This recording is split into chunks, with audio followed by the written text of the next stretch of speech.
привет! С вами Вуван. В этот раз наш выпуск практически полностью посвящен Дню здоровья.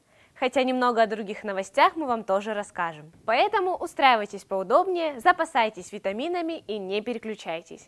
Меня зовут Валерия Голубева, и в этом выпуске. Санаторий профилакторий Сыктывкарского университета и что он из себя представляет.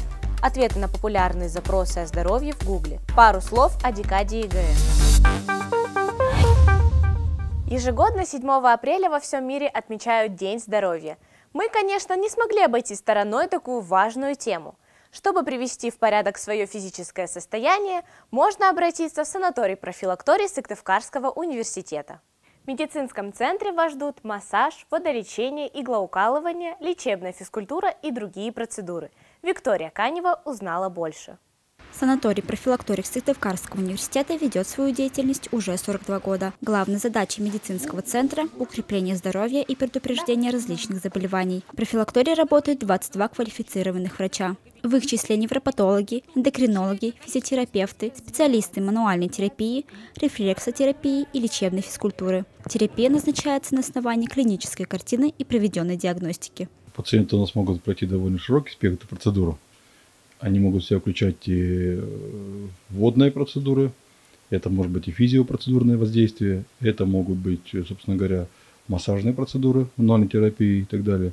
Это могут быть занятия ЛФК, собственно говоря, это могут быть озонотерапия, то есть варианты газотерапии, гипокситерапии в частности. Для получения полного комплекса оздоровительных услуг на базе санатория профилактория работают 3 отделения: спортивно-оздоровительное, консультативно-лечебное и отделение приема и размещения на 95 мест. В каждой секции есть необходимое оборудование для профилактики любого недуга. Если мы говорим о тренажерном зале, это кардиотренажеры, силовые тренажеры.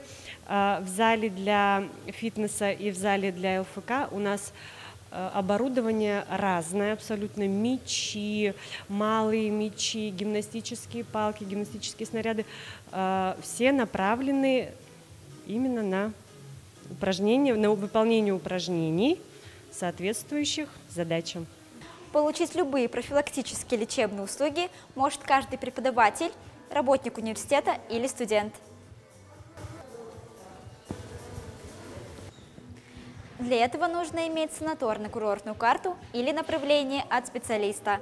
И тогда можно заниматься на тренажерах или получить любые процедуры. Помимо этого, студенты очной формы обучения могут приобрести 3-недельную путевку в санаторий профилакторий. Стоимость ее составляет 525 рублей. Путевка включает в себя медицинские процедуры и питание. Да, конечно, все нравится, все супер. В плане того, что из-за коронавируса, так сказать, из-за того, что много времени проводили дома, очень стало здоровье подсело, а сейчас как-то стало лучше. Кстати, новая смена начнется уже 12 апреля. Дополнительную информацию можно получить в группе санатория профилактория во ВКонтакте. Виктория Канева, Злата Курашова, специально для Вувна. Сколько чашек кофе в день можно? Насколько хороши семена чиа и полезен ли ягодный смузи? Нам стало интересно, какие вопросы на тему здоровья чаще всего набирают в Гугле. Запросы узнали, а вот ответов на них толковых не нашли. Пришлось обращаться к специалисту. На эти и другие вопросы нам ответила практикующий врач-терапевт, доцент кафедры терапии медицинского института Елена Ильиных. Интересно? Тогда скорее смотрите.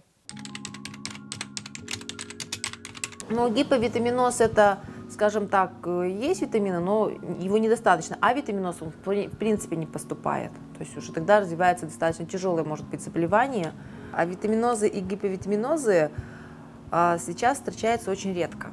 Да, то есть большинство людей имеет все-таки достаточно полноценное питание, и, естественно, там, в последние десятилетия мы практически не сталкиваемся с людьми, имеющими дефициты витаминов. Не надо никому ничего делать. Единственное, что может иногда есть смысл обследоваться на дефицит витамина D в нашем регионе. Такая стандартная рекомендация, на самом деле ничем научно не проверенная, но вообще считается, что, скажем, у человека должна быть достаточная физическая активность, чтобы сохранять мышечный тонус, чтобы поддерживать работу сердца, чтобы не набирать вес, чтобы был правильный обмен веществ.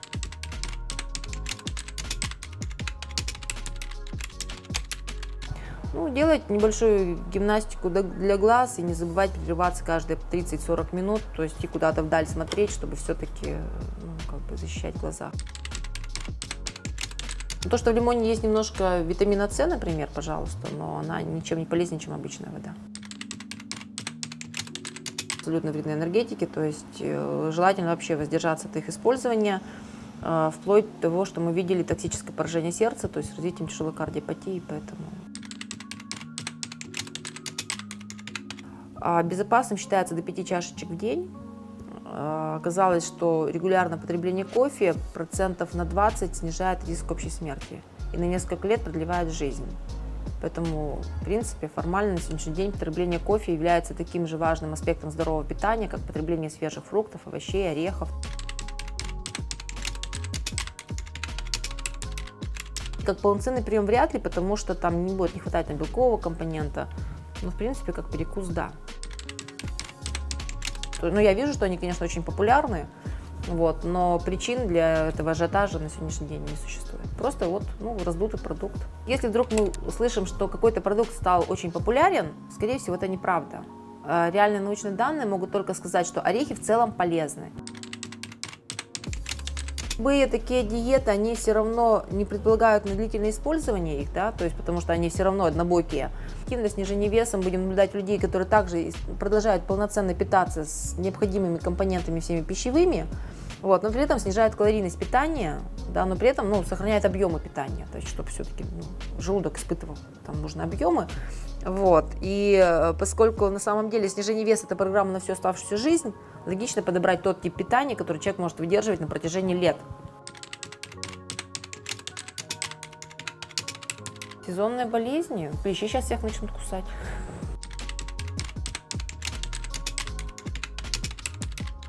Давление может варьировать плюс-минус 10-20 мм, это нормально. Но у молодых людей редко бывают такие значимые колебания давления. Но, к сожалению, мы метеочувствительны, да. Многие люди метеочувствительны, но просто в эти дни потяжелее жить бывает. Ничего страшного, скорее всего, не произойдет. Важно знать некоторые правила. Правило номер 1 однозначное – это не курить и даже не пытаться курить. Если человек продолжает курить дальше на протяжении остальной жизни, конечно, это риски и ранней смерти, и внезапной смерти, и раннего инфаркта, и онкологических заболеваний. А второе, что очень важно для себя делать, причем с юных тоже лет, это, конечно, физическая активность. Минимум пользоваться общественным транспортом, личным транспортом, максимум ходить по этажам. То есть, чтобы была очень расширена повседневная активность, она нам дает большую часть нагрузки. Третий момент – это правильное питание. Вредных продуктов оказалось очень мало. На самом деле, таких по-настоящему вредных. То есть это красное мясо, это легкие углеводы в виде напитков, то есть это сладкие напитки, которые у нас, то есть есть же лайт, то есть которые сахарозаменителями, они менее вредны, скажем так, а есть, которые содержат большое количество сахаров, сладкие соки подслащенные, кола, пепси. Исключается большое потребление соли, поскольку это все равно риски последующего роста артериального давления. Ну и очень важно поддерживать нормальный вес. Вот и все правила здоровой жизни. То есть тогда есть шансы, что вы проживете очень долгую жизнь. Не факт, что счастливую, но долгую точно. В Институте гуманитарных наук стартует ежегодная декада ИГН. В течение 2 недель в корпусе на Катаева пройдут мероприятия образовательного и развлекательного характера. Принять участие в них сможет любой желающий, вне зависимости от института. Декада ИГН – традиционное событие в жизни университета. По словам организаторов, ее цель – сблизить студентов и преподавателей, а также помочь им провести время с пользой. В программе декады литературные чтения и дискуссии, научные конференции, мастер-классы, интеллектуальные игры. Завершится все музыкальным вечером в честь Дня Института гуманитарных наук. Более подробную информацию вы можете найти в группе ИГН во ВКонтакте. На декаду следует прийти за незабываемыми эмоциями, пожалуй, прежде всего, за знакомствами, дабы ощутить эту незабываемую атмосферу нашего института. К тому же она действительно уникальная. Все наши ребята потрясающие, замечательные, равно как и преподаватели.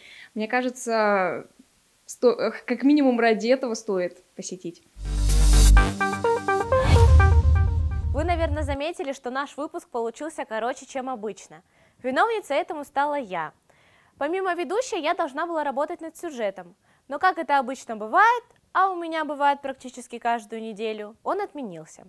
Поэтому, чтобы впредь такое не повторялось, пишите и зовите нас на свои мероприятия. Мы придем, снимем и сделаем классный сюжет. На этом все. Ждем ваших приглашений. Отличных всем выходных, хорошего настроения и, конечно, крепкого здоровья. Пока-пока!